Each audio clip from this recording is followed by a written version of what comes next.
नमस्कार, मैं मेनका द जनता की आवाज़ टीवी में आपका फिर से स्वागत करती हूँ। मैं पिछले कुछ दिनों से प्रयागराज में छात्रों ने आंदोलन किया हुआ है, जहाँ पे कुछ बातों को जो है छात्रों की कुछ बातों को माना गया हुआ है।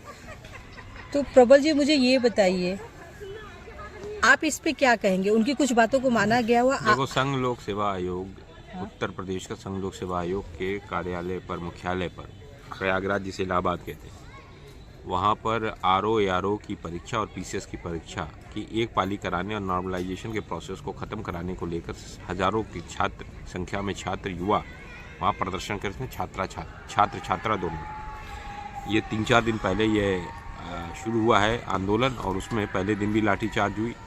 उसके बाद कल भी काफ़ी लड़कियों के साथ अभद्रता की पुलिस ने, शादी वर्दी में, तथाकथित पुलिस ने। हमें तो डर है कि वो पुलिस वाले भी नहीं होंगे, मुझे लगा वो आरएसएस के लोग होंगे जो तथाकथित हैं वहाँ पर, और उन्होंने बदमाशी की, बदतमीज़ी की महिलाओं के साथ, लड़कियों के साथ, और छात्रों को पीटा। यहाँ तक एक दिव्यांग जो छात्रा थी उसका बैसाखी तक छीन के फेंक दिया गया। ये स्थितियाँ वहाँ पर रही। बाद में शाम को उत्तर प्रदेश सरकार ने, जो योगी आदित्यनाथ मुख्यमंत्री हैं, उन लोगों ने आधी मांग मानी कि पीसीएस की परीक्षा एक पाली में होगी, लेकिन आरओ पे कमेटी की बात की है।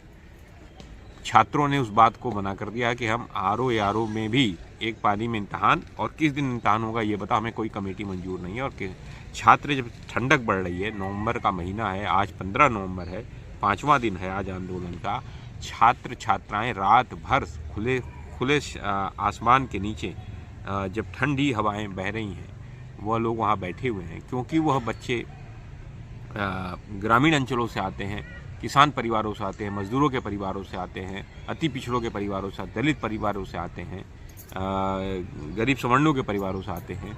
इसलिए सरकार उनकी बात को जल्दी मानती नहीं है। अगर इसी के जगह पर अडानी और अंबानी का बेटा होता तो सरकार 2 मिनट के अंदर बात मान लेती, लेकिन वो लोग वहाँ पर तो वंचन करेंगे नहीं, उनको धरना देने की ज़रूरत ही नहीं, उनकी तो बात प्रधानमंत्री मान लेता है। तो मुझे लगता है कि एक बहुत बड़ी साजिश छात्र छात्राओं के साथ भी हो रही है कि सरकार जो है सरकारी नौकरी नहीं, इसके पहले भी एआरओ की वैकेंसी जो निकली थी, अभी कुछ दिन पहले परीक्षा हुई थी, परीक्षा लीक हो गई थी। लीक होने के बाद उस परीक्षा को रद्द कर दिया गया।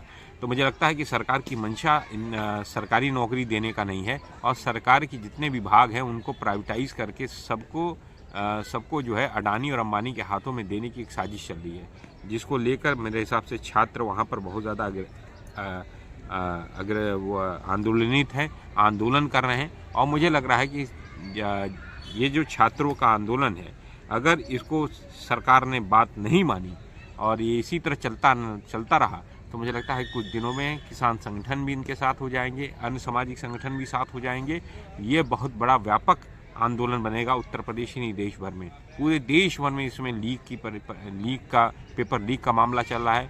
नौकरियां नहीं मिल रही हैं, छात्र एकदम परेशान है, युवा एकदम परेशान है, बेरोजगारी का आलम बहुत मतलब चरम पर हो चुका है, और सरकारें जो है प्राइवेटाइजेशन को बढ़ावा देने जा रही हैं। और इसके साथ साथ किस परिस्थितियों में वो छात्र रहते हैं, एक ग्रामीण अंचल से आया हुआ छात्र जिसके पिता किसान हैं, वो खेती किसानी करके उसको पालते हैं, किस तरीके से वो अपने माएँ सोना गहना बेचकर अपने बच्चों को पढ़ाने का काम कर रही हैं। आज वो छात्रों का जो सरकारी नौकरी होती है, एक छात्र को मिलता है तो उसके परिवार की स्थिति सुधरती है, एक युवा को जो मिलता है उसके परिवार की स्थिति समृद्ध होती है, सुधरती है, आर्थिक स्थिति सुधरती है।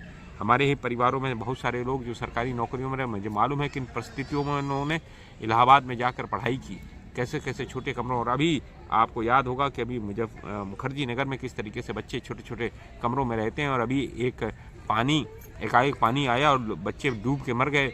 यहाँ पर आपके दिल्ली के अंदर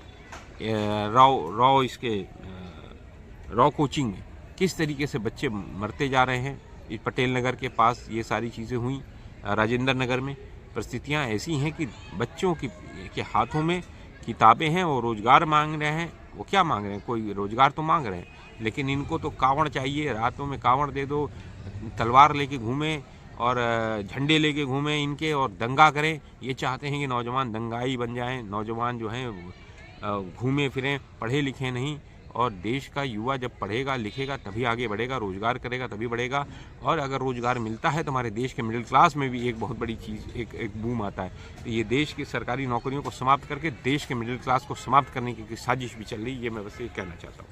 अगला सवाल मेरा आपसे ये है कि उत्तर प्रदेश में उपचुनाव है, इस पे आप क्या कहेंगे? देखिए, उपचुनाव 9 हो रहे हैं, लेकिन उस दौरान जब उपचुनाव चल रहा है तो सरकार जो है ये बात मान नहीं रही है, लाठी डंडे पीट रही है। मुझे बहुत बड़ी आशंका है कि इसका अर्थ है कि सरकार की तैयारी ये है कि उत्तर प्रदेश सरकार की तैयारी ये है कि वो अगर इस चुनाव के दौरान भी, उपचुनाव के दौरान भी छात्रों के ऊपर लाठी चार्ज करने का काम कर रही है। इसका अर्थ है कि बहुत बड़े पैमाने पर 20 नवंबर को जो चुनाव होगा उस चुनाव के दिन बहुत बड़ी पैमाने पर बेईमानी करने की कोशिश होगी और सरकारी तंत्र का दुरुपयोग होगा। सरकारी तंत्र का दुरुपयोग करके पुलिसिया जुल्म बढ़ेगा। उस दिन विपक्षी नेताओं को पीटने का काम, उनके वोटर्स को रोकने का काम किया जाएगा। जैसे कुंदरकी में 15,000 वोटर्स का नाम काट दिया गया। बहुत बड़ी साजिश हो रही है। मुझे लगता है कि लोकतंत्र के लिए बहुत ही बड़ा चैलेंजिंग डे होगा 20 नवंबर। इसी तरह का वीडियो देखना चाहते हो तो प्लीज़ मेरे चैनल को लाइक करिए, शेयर करिए, सब्सक्राइब करिए।